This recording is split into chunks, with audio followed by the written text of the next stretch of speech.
Welcome everyone. We're just going to let folks join the program and then we will officially get started.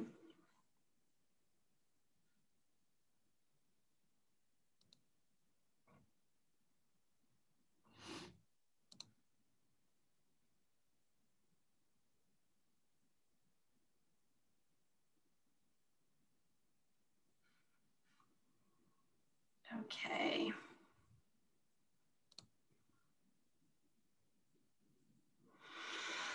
Okay, well, good evening, everybody, and welcome to the Village Square.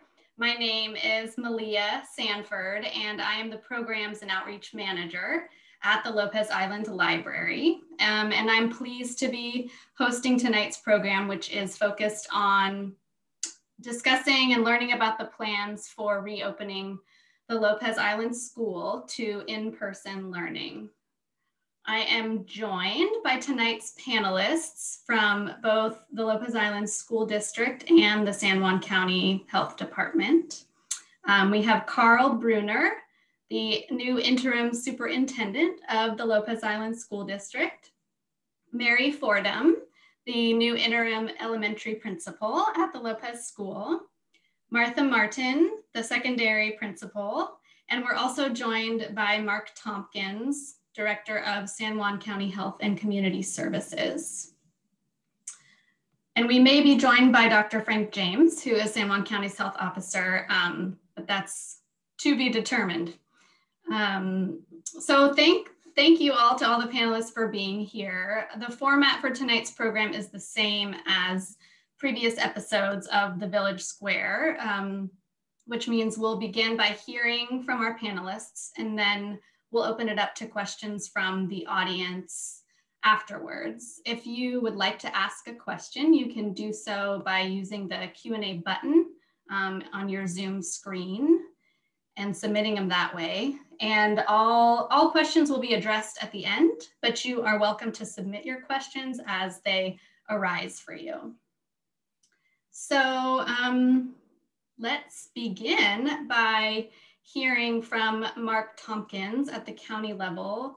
Mark, it would be great to hear how the county health department has been working with the Lopez School and other county schools as they formulate their reopening plans. And if there's anything else you'd like to share from the county with the community, feel free to do so now.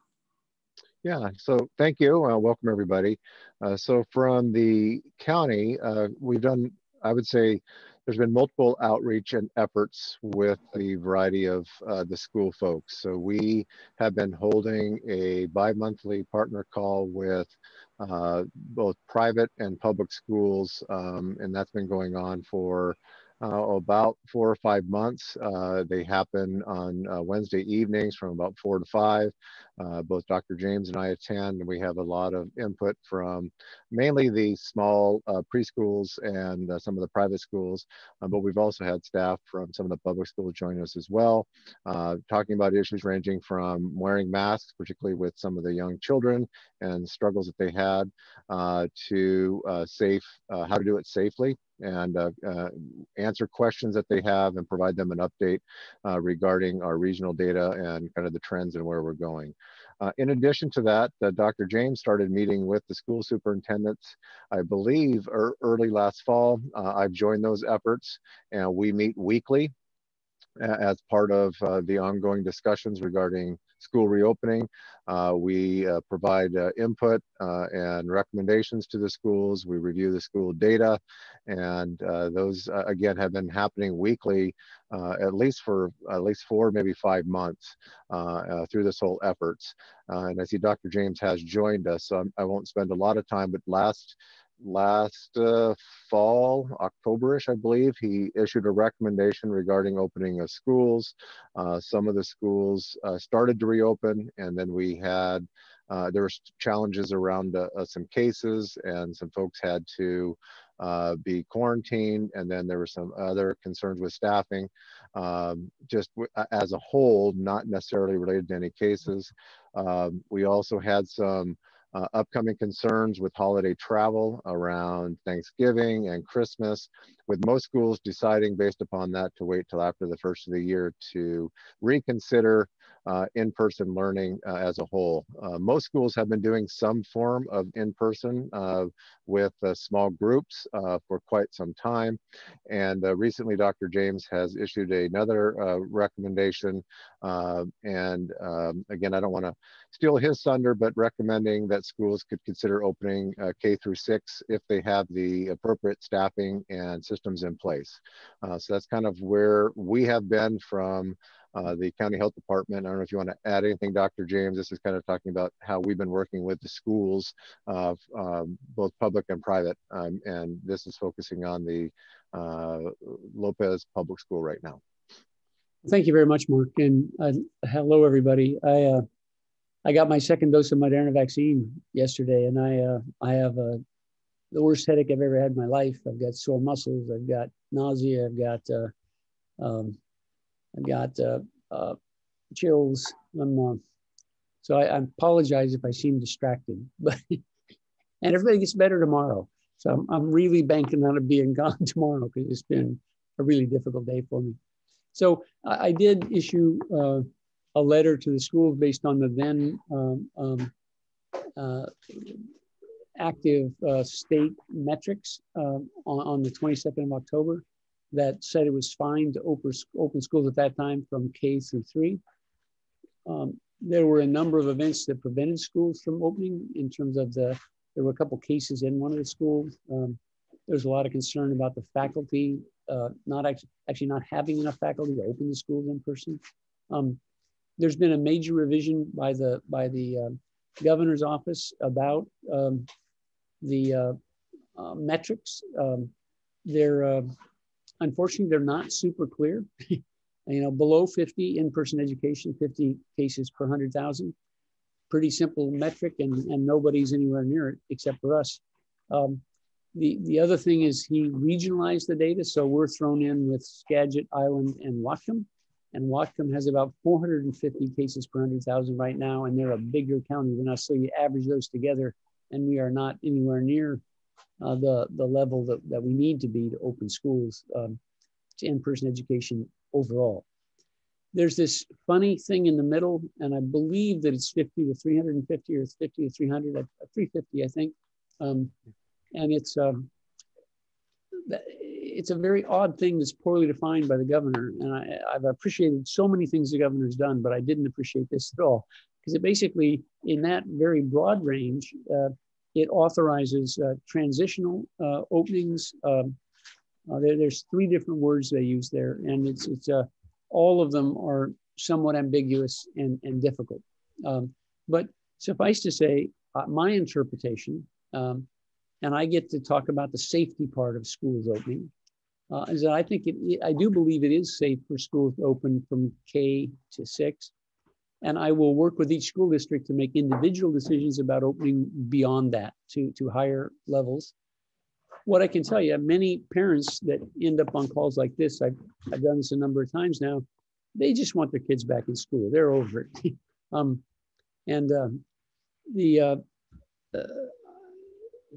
There are real serious risks. Now, and let me just outline some of what those may be.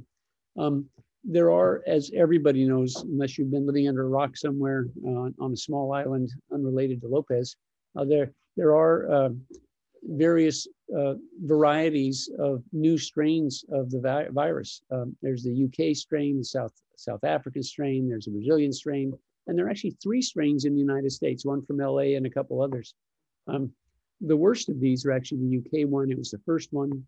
What we can expect is when those make their way to us, we can expect about 50% more cases. That's a very big deal.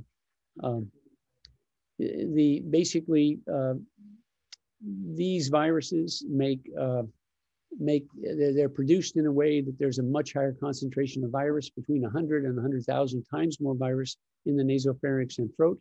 And so when people cough or talk or sing, they can spread a lot more virus, hence the 50% greater number of cases. In addition to that feature, it's not really true for the UK version, a little bit, but for the South African version, Some of the vaccines that are being tested there have shown only about 60% of efficacy against this particular strain of the virus, down from 95. That's a pretty big drop, a very significant decrement.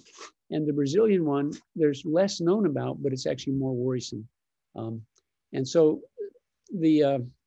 I always use the opportunities like this to beg each of you, and I mean beg, I get on my hands and knees, really, not to travel during this break that's coming up, not to have parties on Super Bowl Sunday. When those diseases do make it to our community, we have been able to keep the disease largely out of our county. We have a very unrealistic view of what it means to have a pandemic. Every single case, with a few exceptions, have been contained within the household that it came to and not allowed. We had no community spread. We've done that by working our nursing staff extremely hard, getting a few extra nursing staff, but they find every case, they isolate and quarantine every person, and they keep the disease out of our community. There really is very, very little disease in our community. And that makes everybody very confident and very happy and want to get on with life. What I can tell you is this new strains that are coming our way. And the best academics say that there's about 0.5% last week is the only, that's how many cases there are in Washington State. And they're in the Seattle area, north and south of Seattle. But it's expected that that will go to about 70% of the cases. It will replace the local virus probably by the end of March, maybe into April.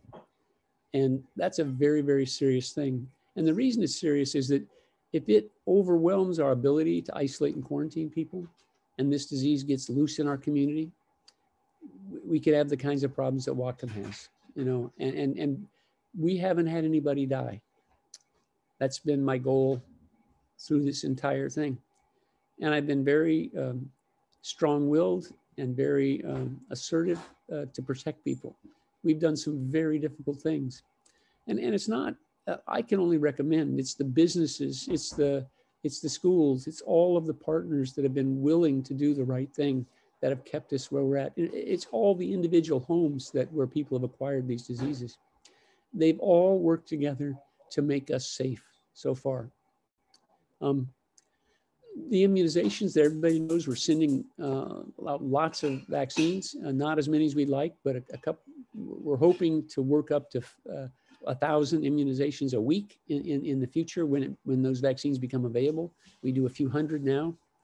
The health department was way before any other provider, a month ahead of most providers. On Lopez, you're lucky because you got Marge and Rick, and they are saints. They work above and beyond any amount of reason. They love their community. And you've got a lot of volunteer nurses that have helped them. I mean, they're giving 100 doses a week, same as the health department. They're extraordinarily effective people.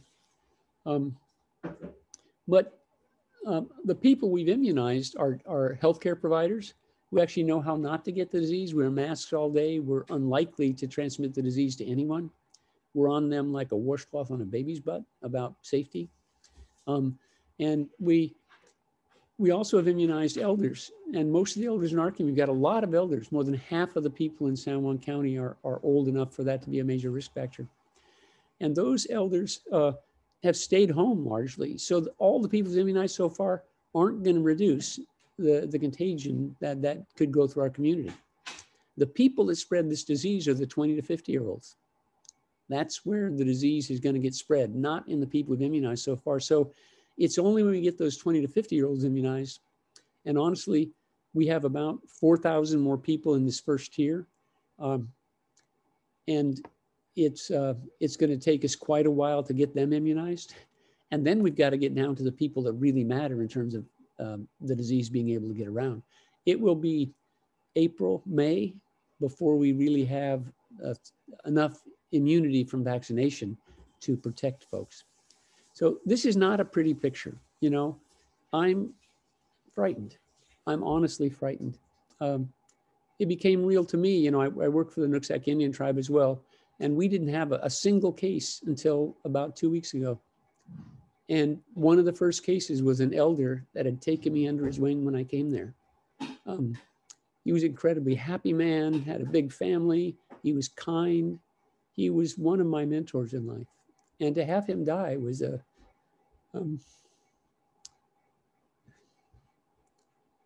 I don't want other people to have that. You know, we all have parents and grandparents, and it's a, when someone actually dies, it's a different feeling. It's not a theory, it's a reality. And they're gone forever. His 4 grandchildren had it, his daughter had it, his daughter very nearly died. She was intubated, hard to extubate her. She'd had a liver and kidney transplant and had no immune system, but she survived. It's extraordinary. But it took a lot of effort. So, you know that this is real, and we have been spared all the suffering. You know, the people that have suffered have been our businesses, some of whom I pushed right to the edge of bankruptcy by trying to keep people out of our county because no one would respect the no travel order that the governor has in place. And what we did was we shut down every Airbnb, every hotel, every motel. We closed them all. That was a really hard thing to do. But with all those efforts, and at first the business people were against masking and they were against closing these things. But if you talk to them and they understand, they all embrace that.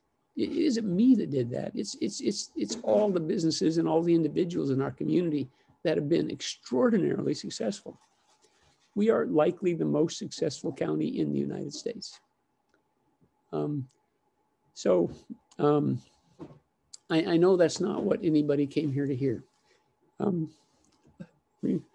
I've got 8 grandkids and a 16-year-old that I want them back in school. You know, they're driving me nuts. And I see the toll that it takes on them. So it's not that I don't know those things. I do know those things, and it's very personal. It's been very, very challenging to me personally with my own grandchildren and children.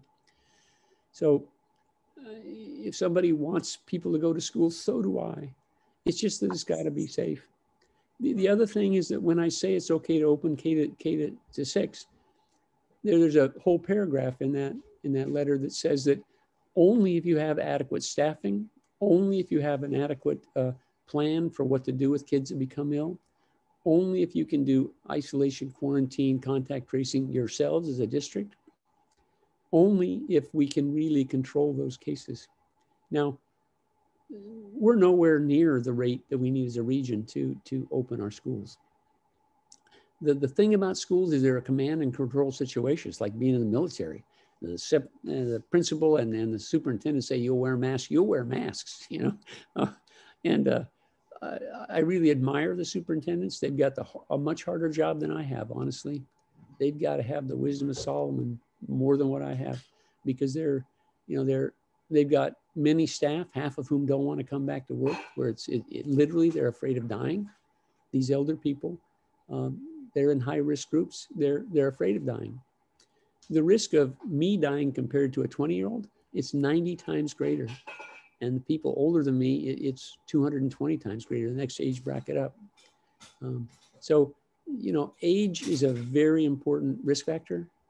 Probably all of our kids get there are 4 coronaviruses that are non-highly pathogenic, and they get them as part of the common cold. About 10% of the common cold is coronavirus, and they get some immune protection from that. And so kids have much, much less likelihood of becoming injured by the infection. And as you go up, we lose our immune competence over time. And as you begin to hit 50, it's deaths and hospitalization go up dramatically. So, you know, if the teachers are struggling to come back, know that that's not crazy. That's, you know, they don't want to die. And not wanting to die is not an unreasonable thing. Lopez has been very creative. The kindergarten teacher there, he's an example for everybody else. You know, he's loaded his stuff up in the back of the car and gone and met with kids in small groups. And it's been a fabulous thing, an inspiration to me and to everybody, I think, in education. You know, we can do this, but it may take time. So as I said, from a safety point of view, I think at this point in time, the rates are coming down. I think we can open the schools, the K to 6, if there are adequate policies, procedures, staffing. there's a whole bunch of ifs in there. You guys are not the richest school district in the islands, you know, and there's a you know, one freedom of information request cost a great deal of money, where somebody wanted to make life miserable for the school. That's just my opinion. But you go spending $150,000 on something like that, you don't have money to spend for the staffing that you need. And government entities, they can't do deficit spending. They can't do loans. They have to be within their budget. And if they spend more money than they have, they're gonna have to let staff go. 90% of the cost is staffing costs. You know, I want to hear from everybody on this call if they have something to say, and if I can answer a question. I've given Carl the freedom to open K through 6. My understanding is that he doesn't believe he's able to do that right now, but that he's going to do the best he can. And I would just encourage you to work with him, get him the resources, get him the support that he needs. Again, the superintendents have the hardest job of anybody in our county. Mark and I think we suffer. You know, I would never take on their job. Okay, that's a great place to pass the mic over to our new superintendent, I think. Thank you so much, Dr. James. Sure. I hope that you are starting to feel better tomorrow. Thank you. And thanks for joining us nevertheless. So let's hand it over to Carl Bruner, the interim superintendent at the Lopez Island School. Hi, Carl, welcome. Thanks for the opportunity to be here. And Dr. James and Mark, thanks to both of you. Good evening, everyone. So I have been on Lopez Island since January 4th. And am into my 5th week. I came here after a 37-year career in public education, K-12. Most of that, although not all of that, was spent in the state of Washington. And I was retired for 6 months, and then saw an opportunity pop up on the Washington Association of School Administrators website, saying that Lopez Island was looking for somebody to start mid-year and take them through the remainder of this year. And I was ready to do that. I was more than ready to do that. And so I talked to the board, and thankfully they have provided me the opportunity to work for this district for 6 months. For the last 16 years of my career, I served as superintendent of the Mount Vernon School District. And I was in that district in March of 2020 when schools were closed down. And so I had that first few months of remote learning experience in a district of close to 7,000 students, K-12.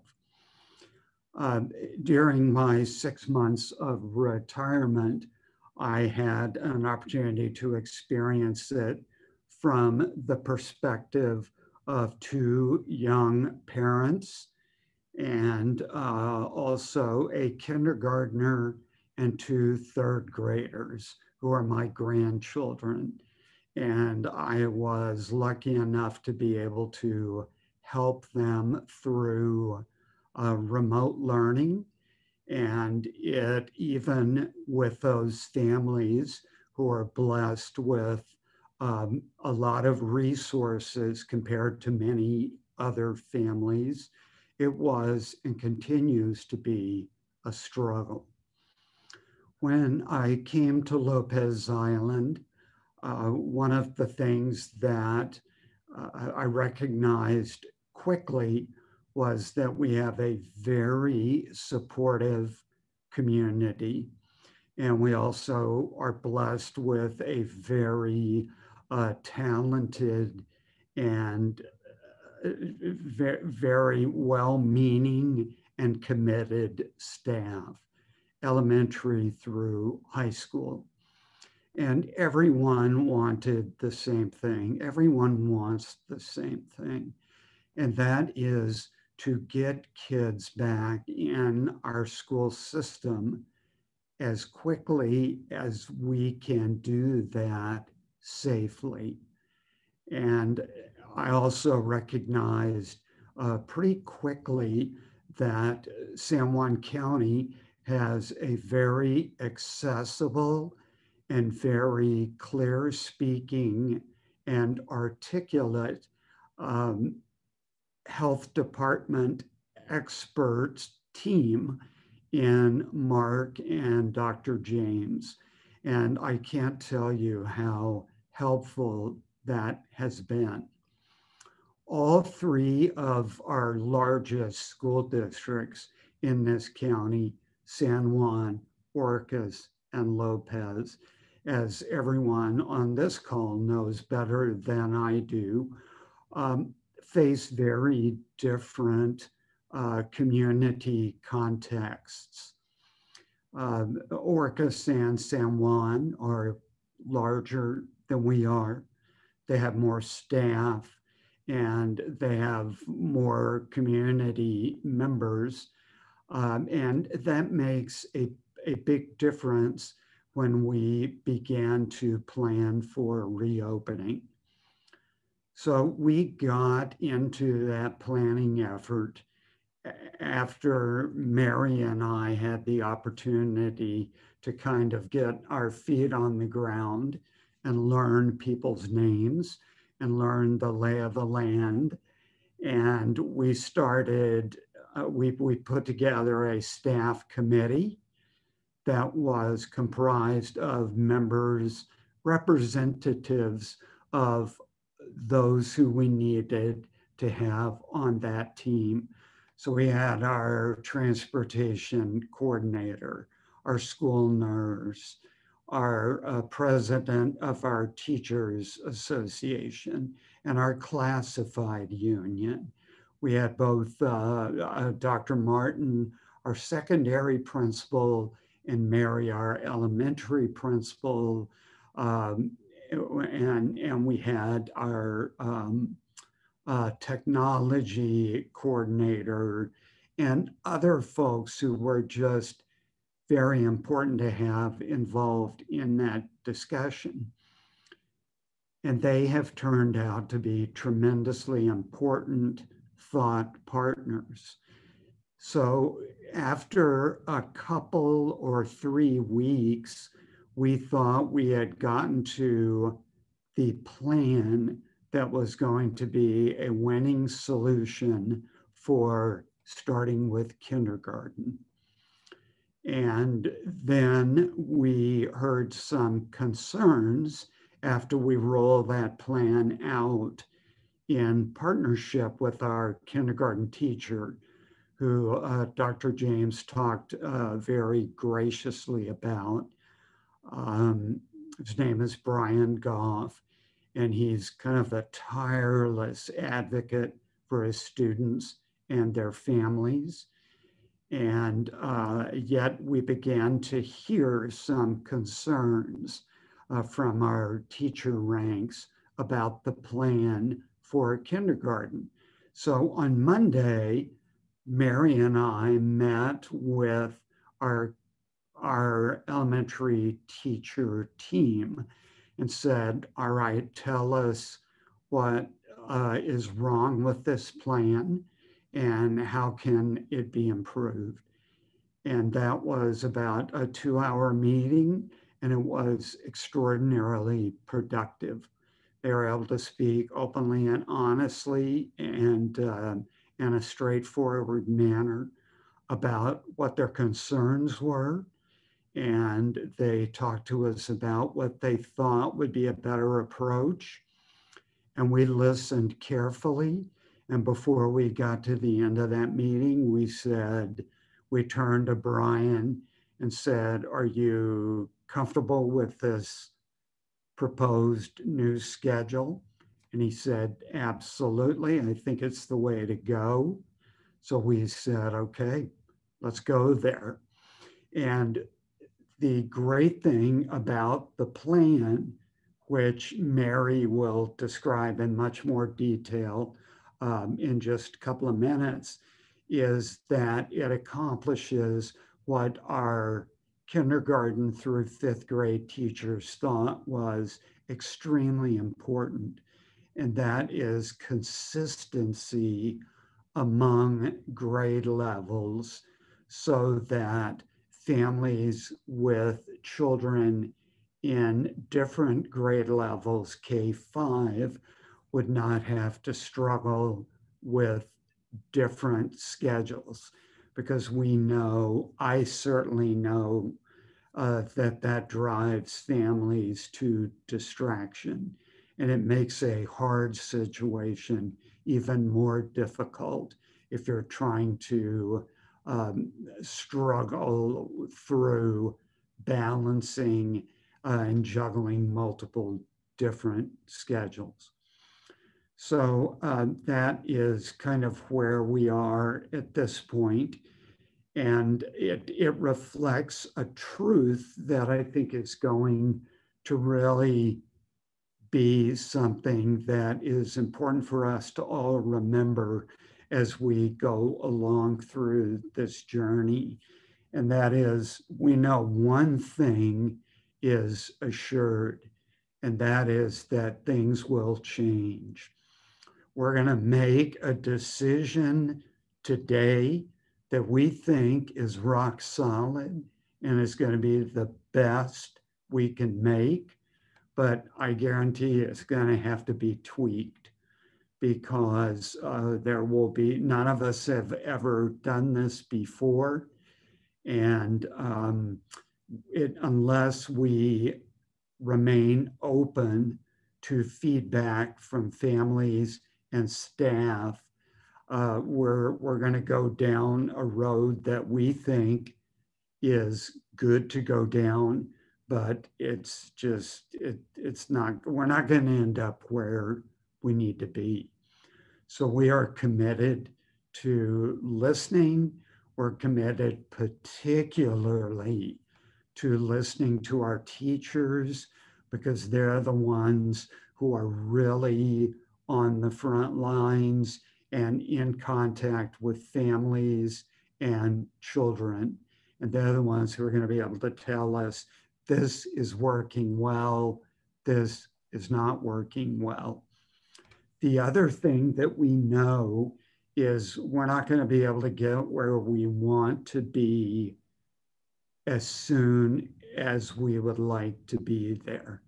I guarantee you, if it was up to us and we could do it safely, we'd be open now, more grades beyond kindergarten, believe me.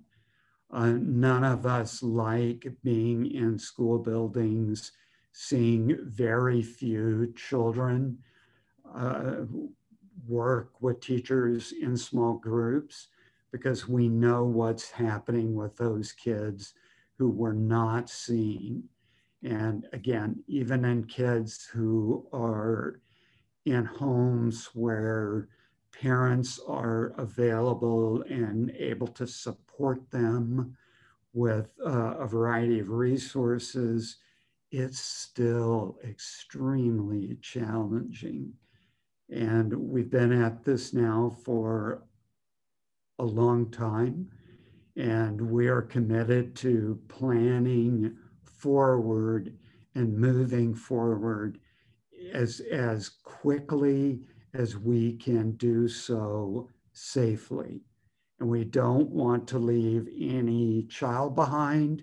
We don't want to leave any teacher behind. And we know that there are a variety of different opinions out there.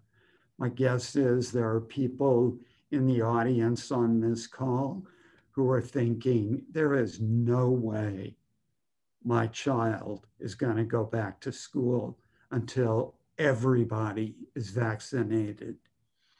And we're going to have to respond respectfully to those families and figure out a schedule that will accommodate them. We also have people on this call, I'm sure, who are thinking, you got to be kidding me. You're talking about kindergarten? What about Orcas Island? What about San? What about Anacortes? They're able to go much more quickly than we are. And so we're trying to walk a balancing line, and we're committed to doing that. So having said that, I'm going to turn it over to the people who really know what they're talking about, besides Mark and Dr. James. And so, Malia, I'll let you introduce Mary.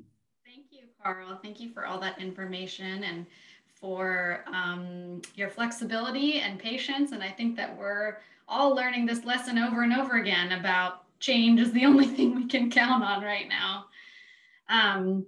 So Mary Fordham is our new interim elementary principal, and it sounds like you have some more details to share about what's going on at the elementary level and bringing some kids back into the building. Yes, I do. So I'll quickly introduce myself a little bit in what brought me to Lopez. And similar to what Dr. Bruner was talking about and seeing the opportunity and it being a great opportunity to come to Lopez, I also saw that opportunity too, except for I'm at the beginning, the early stages of my administration years, whereas Dr. Bruner had just retired. So we're in different spots, but similarly, Lopez is a very intriguing island, and I'm very excited to be here. Just a little more about my experience. I started in special education as a teacher. I have over 10 years of experience, primarily working with students in special education. And I have also worked a few years as a coach for University of Washington, working with teacher candidates in the field, and worked as an assistant principal in the Edmonds School District.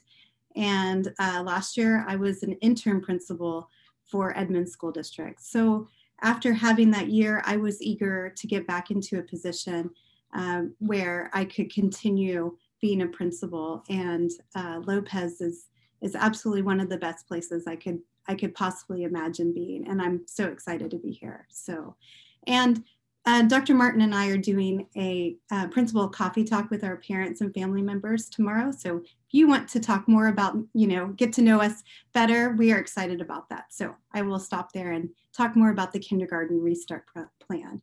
So I'm going to share my slides now.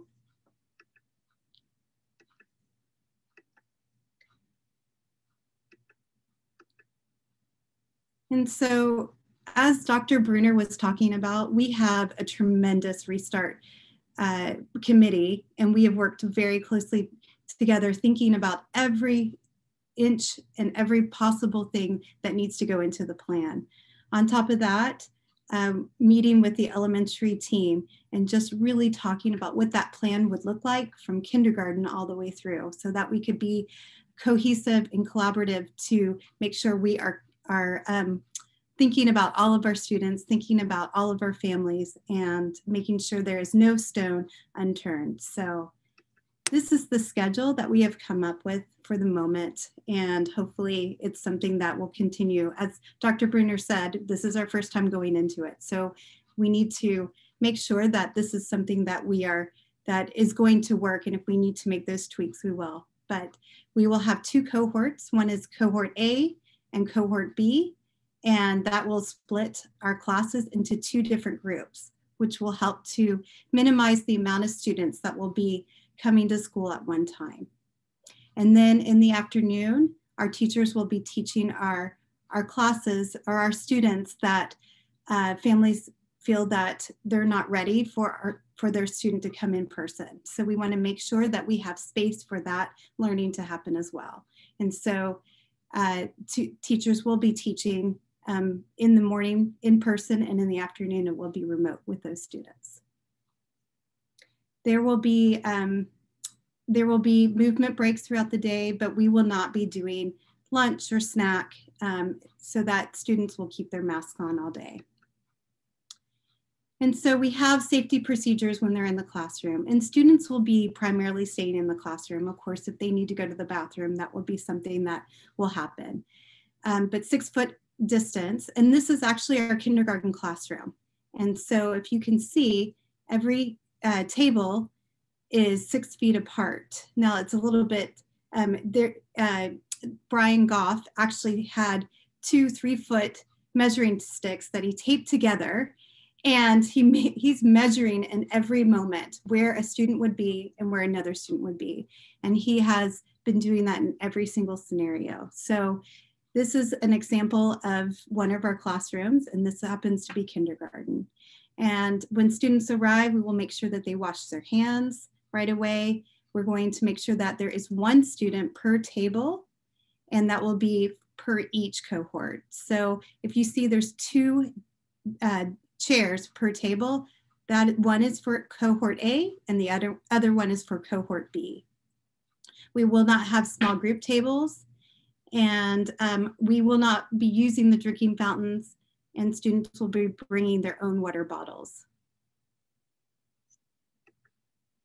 And the last slide that I have here is just really thinking about just health and safety transmission prevention. And so I remember that Dr. James said, we must really have a designated place, an isolation room. And so that is definitely one of the things on the list that we have. So we do have an isolation room so that if there is a student or a staff member that is not feeling well, and that would be if they have a symptom of COVID, we would make sure, well, a symptom that could be COVID, let me say that, because sometimes it might not even be COVID, but we would always take precaution and make sure we isolate that person so that we can reevaluate and follow procedures. We do have a daily attestation or a health screening form that we have every family member fill out for their student coming to school. And so we would make sure that before students even enter the building, that form is completed. We have clear, safe enter and exit procedures. We have one-way walking through our hallways so that students are not passing by each other. And when they come into the building, we have designated spots for them to be before they go to the classroom, and then again where they're being picked up. And those procedures too, when students are being brought to school, and also when they go home, we're going to ask that parents or family members, caretakers, stay in the car, and then we will come and get the student and have them come into the school. Hand washing routines will happen often throughout the day. Masks will be worn throughout the day by everybody. And ongoing monitoring, we will always make sure that we are monitoring what is going on within our school, but also our community, and keeping in touch with our county officials, so Dr. James and Mark Thompson as well, or Tompkins, I'm sorry, and making sure that we are following all the protocols. And then of course, regular cleaning, and that is something that is a must. We have to make sure that we are cleaning, and especially our high touch surfaces. So, and we have, this is a short bit, but I know that there might be some questions, but I don't want to go into too much detail for each one of them, but these are the main points.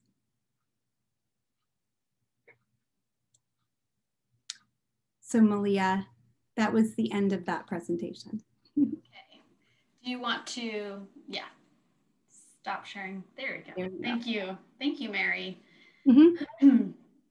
Okay, well, so our final panelist is Martha Martin, our secondary principal.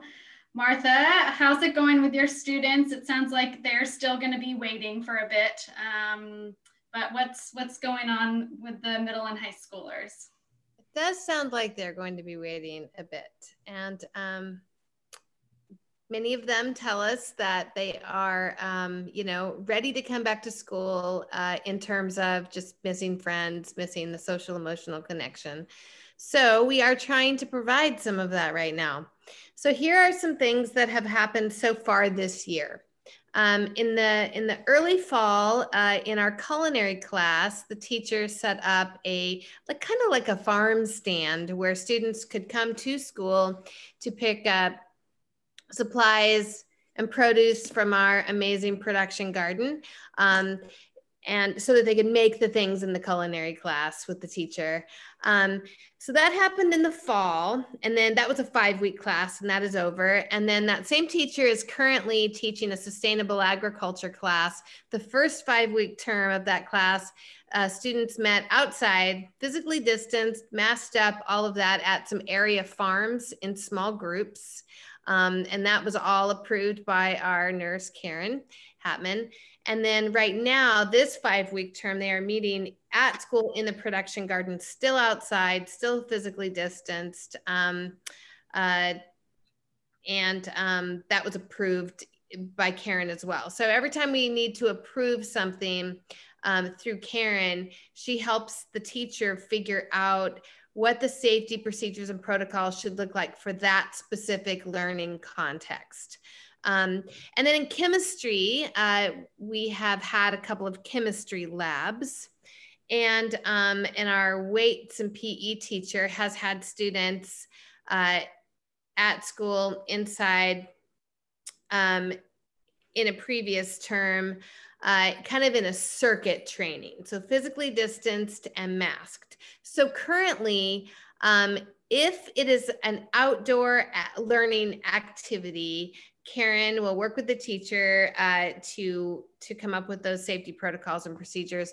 If it is an indoor learning activity that a teacher is requesting, same thing, it goes through Karen, but then Karen sends it to Dr. James and Mark Tompkins for an extra level of approval. So that's what's happening right now. Our PE teacher would love to continue to do weights inside, and we want to make sure that that's approved by our county health officials before moving forward. So there's an extra layer when it comes to indoor activities. But currently, as I spoke about at the very beginning, our students are missing their friends, they're missing that social emotional connection that is so important in school. So a couple of our teachers are providing some outdoor, unstructured, just play and joy every Wednesday. So middle schoolers for an hour, high schoolers for an hour, they have to sign up, and there can only be a certain number of slots, or there are a certain number of slots. So there can be no more than that number of students. So they have to let us know ahead of time. And they are physically distanced, and they're outside, and they're wearing masks. And they're running around the playground like little kids because they are so happy to be together. And then Brian Goff, who we mentioned earlier as our kindergarten teacher, has also been hosting, or once has hosted some gathering around a fire time at Odland Park for our secondary students. Again, like permission slips and masks and outdoors, all of that.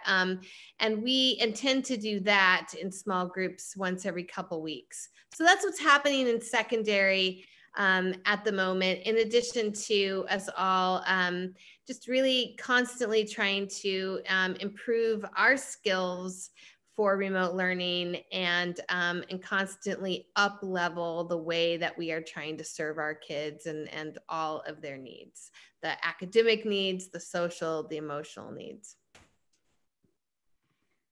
Okay, well, thank you for that report, Martha. And now we are going to move into some questions that we got.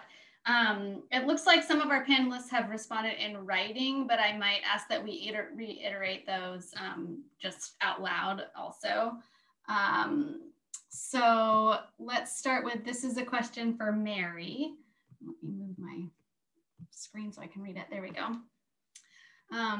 Will the expectation be that parents work with students outside of school hours to continue distance learning? or will the expectation be that schoolwork is completed during school hours? Yes, there will still be an asynchronous time for all students. And so when they are not at school, then they will also have assignments and some things that they will be working on that their teacher will be giving them. So the expectation still remains that there will be an asynchronous portion to their school day. And Mary, I'm not sure if you mentioned that kindergarten was going to be divided into 2 cohorts, but did you say what size those cohorts were?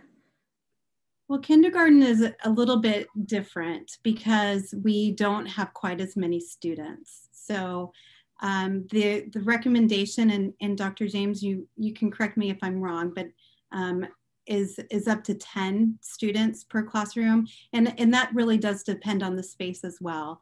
And looking at our spaces is something that we could do.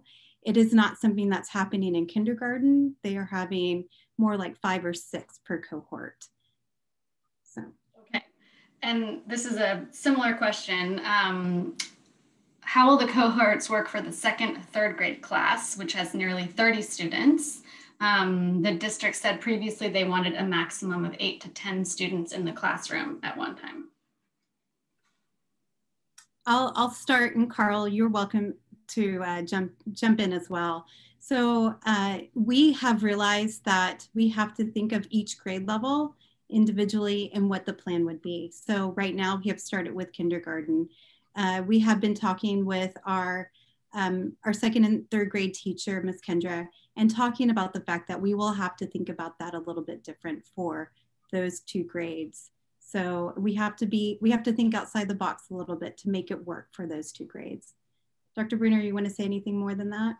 Just that. I'd reiterate that it's based on staff availability and space, and frankly, the number of families who would like their students to attend part-time, and those who would like to continue remote learning. All that will play into what happens in 2nd and 3rd grades, but it definitely will. It's going to have to look different. And another question is, so for secondary students, are we waiting for the K through 5 space to be done, or are we still kind of waiting for guidance? Because it sounds like really the recommendation is to not open back up after 6th grade. That's the current recommendation per our health officer. Can I clarify that? I think I expect schools to continue to make progress towards opening higher grades as they become comfortable with and have experience with the process. What's happened when other schools have opened is they learned a lot. They learned things that seemed like good ideas weren't. They learned that some ideas were great ideas. But I think that there is a learning curve. And I think these younger kids are the safest place to start, the least impact place to start. And I think we'll learn a lot. Some of the schools I've had very explicit discussions with. In San Juan, we've had very explicit discussions. And the plan is to move fairly quickly onto more student learning. They are planning on a very mild approach at the older levels. They're thinking of a few hours a day in a very structured environment for the older kids. So it's not going to be a full in-person education, but they're really kind of finding their way one grade level at a time. And really, I expect you to be able to move forward if the number of cases stays low. I've got to tell you that it's my expectation that because of these new strains that are out there, I expect a wave in the month of March, and I expect it to extend in April, and I expect that wave to be higher than anything we've seen so far. And I hope that's not true. And most people look back at predicting the future. I try to look forward, and what you get is my judgment. But my judgment is you want to be very careful and be prepared to close. I mean, that could easily happen. but I also want to encourage you to do as much as you can in this period of time we have. If I know that Orcas and Lopez, Orcas and San Juan both opened earlier and fairly quickly closed when they realized that they didn't have it all ready to go yet. And so you're going to learn a ton, and I'm here to support you in opening up as quickly as you have staff and as you have policy, procedures, and safety protocols in place. We appreciate that. So there's quite a few questions that are coming in with people wanting to know when other grades are going to start. And it sounds like we only really know that we're starting with kindergarten. Is that correct? And you're sort of taking it from there? We do have some idea about first grade, but again, it's more an on or about. So initially we mentioned in writing in our family letter that we thought first grade would be targeted to open on the 22nd of February. The challenge with that is that is the day after midwinter break.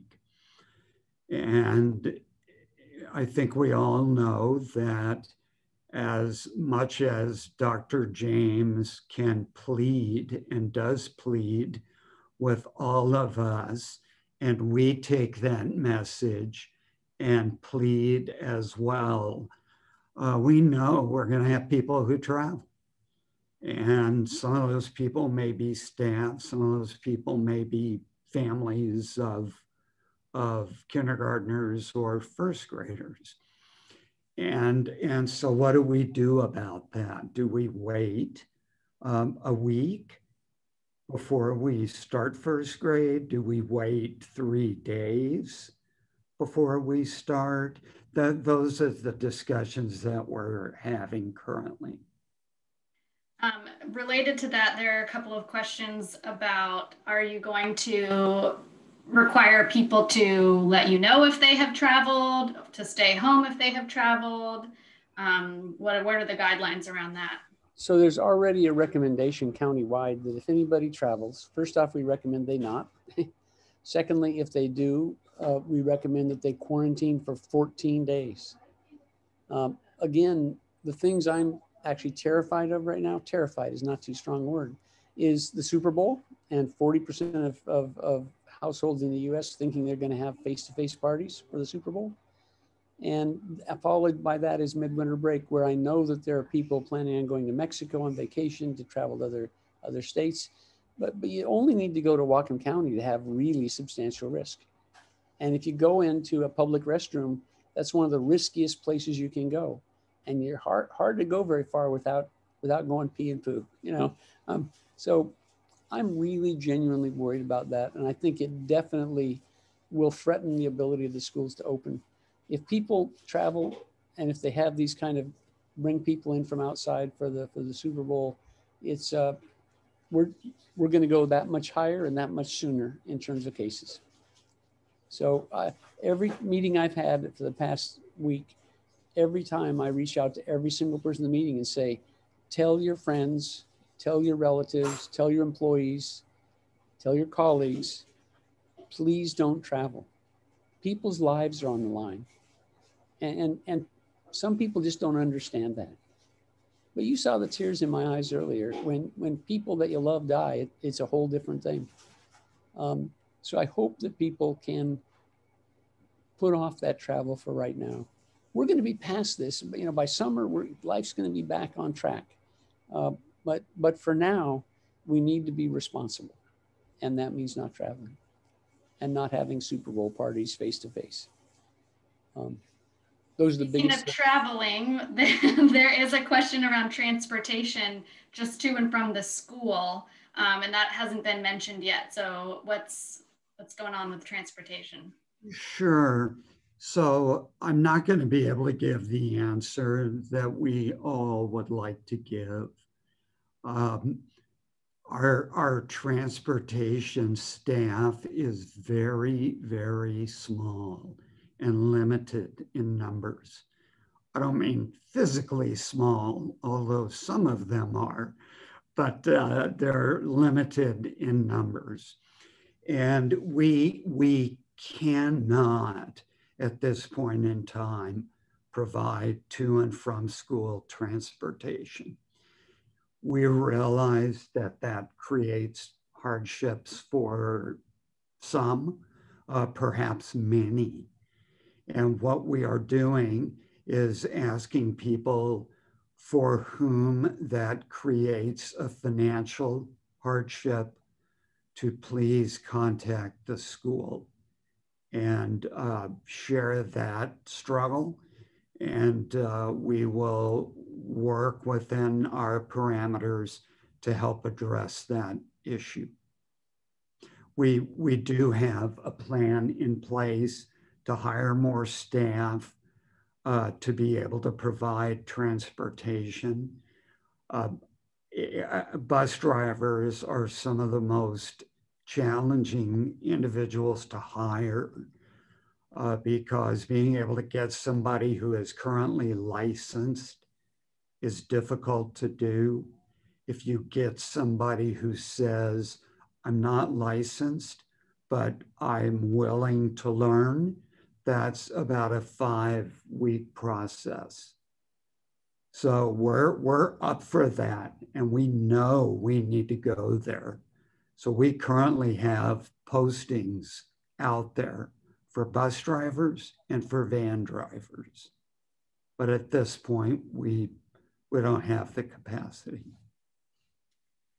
So I want to acknowledge that it's 3 minutes after 7, and there are quite a few questions. So some of these questions, maybe people could contact someone at the school to follow up. And then I will ask a couple that are geared towards our county representatives. One mentions that Governor Inslee announced today that teachers would be vaccinated in their own age bracket, and just wondering if there's any advocacy surrounding this decision to get teachers vaccinated sooner, potentially. I'm not sure, Dr. James or Mark or I can say the really creative thing I've done is the Tulalip tribe immunized all the public school teachers around them. But there are 4,000 plus people in the current cohort that comes before teachers right now. And we're getting 200 vaccines a day. We hope to get up to 500 primary and 500 booster doses a week. But that's 1,000 a week. It's not going to happen quickly. You know, Mark knows a lot of the details much better than me. And any policy level question about what's going on in the state rules, he knows way better than me. So Mark, do you have a thought about that? Yeah, I would just I think every group is advocating at the state level to be prioritized, whether it's the teachers or the grocery store clerks or the police officers or the court systems. And so there's a lot of people that are out on the front lines seeing people day to day, and they're all advocating as well. I think the simplest answer is that the supplies do not match the demand. The demand is significantly higher than what we're receiving in supplies. As Dr. James says, we'll put in an order for 500 prime doses per week, and we're getting sometimes 100, sometimes 200 of those doses. You know, we're not alone. Every other health jurisdiction and most of the other healthcare providers in the state are asking for significantly more doses than what is being received by the state. And so the state has a very tough job to take their limited supply of saying 100,000 doses that they get per week and trying to figure out where to ship those doses. And so this is not an easy answer. There's no easy solution. We are moving as quick as we can.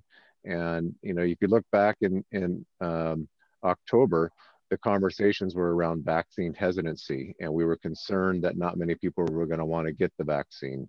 And I mean, through the end of January, we had over 1,300 residents here in the county had initiated their vaccine response, and many thousands more that wanted to.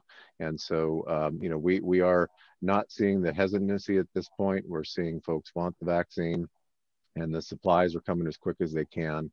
And so I know that a lot of groups are advocating at the state level. You know, it's a challenge, and it's, like I said, whether it's the grocery store clerks or the school teachers or the clerks working in the law and justice department, they all are seeing people and all have interactions with many folks on a daily basis. So I don't think there's any right answer to this. And Yeah. OSBI had a plan for immunizing staff and teachers, but I think they've got a plan, but no vaccine. So maybe they can do it, but I think you know, we have the capacity to immunize 1,000 people a week, and we don't have the doses. We're getting a few hundred, and I don't see that changing in the near future. I mean, there may be a little pocket of gold here and there, but you know, in terms of really changing the basics, it's not going to happen. So we have to be prepared for that. That's just how it is. So if folks have questions for the school that we don't get to, what would be the best way for them to follow up with someone at the school level? Sure. So people can email me, and I'd be happy to provide my email address. What's the most effective way to do that? Should I put that in the chat? Well, why don't you just say it for starters? Yeah. Okay, so it's all lowercase C BRUNER, Brunner, at Lopez Island School, singular, school.org.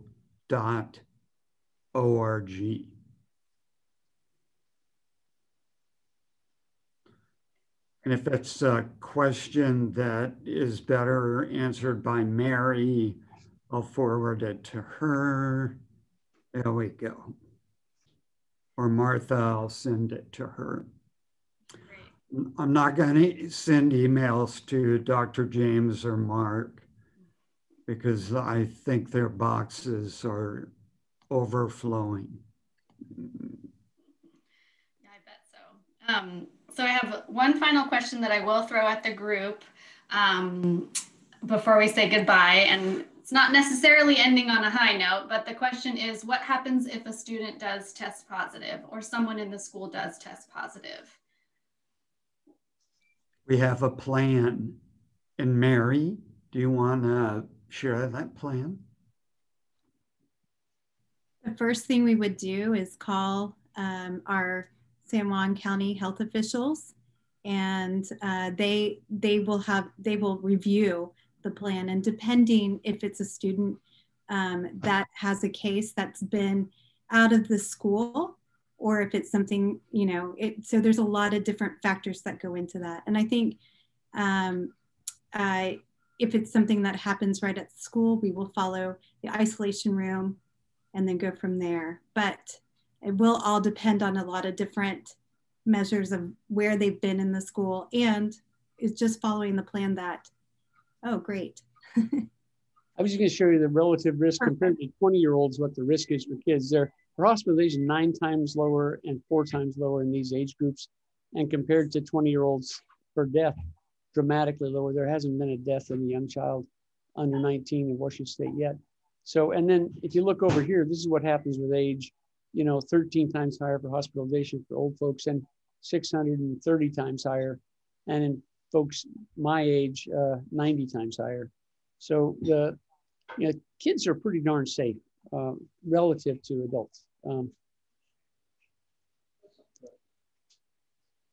Great. I think that is kind of ending on a high note. So let's end it there. And thank you all so much for coming this evening. Thank you to our audience for all your questions. I'm sorry we didn't get to them all. Hopefully you feel like you know how to follow up on those. And yeah, best wishes to you all. And here we go. Thanks, Malia. Okay. Thank you very much, everyone. Thanks, everyone. Thanks, Malia. Bye-bye.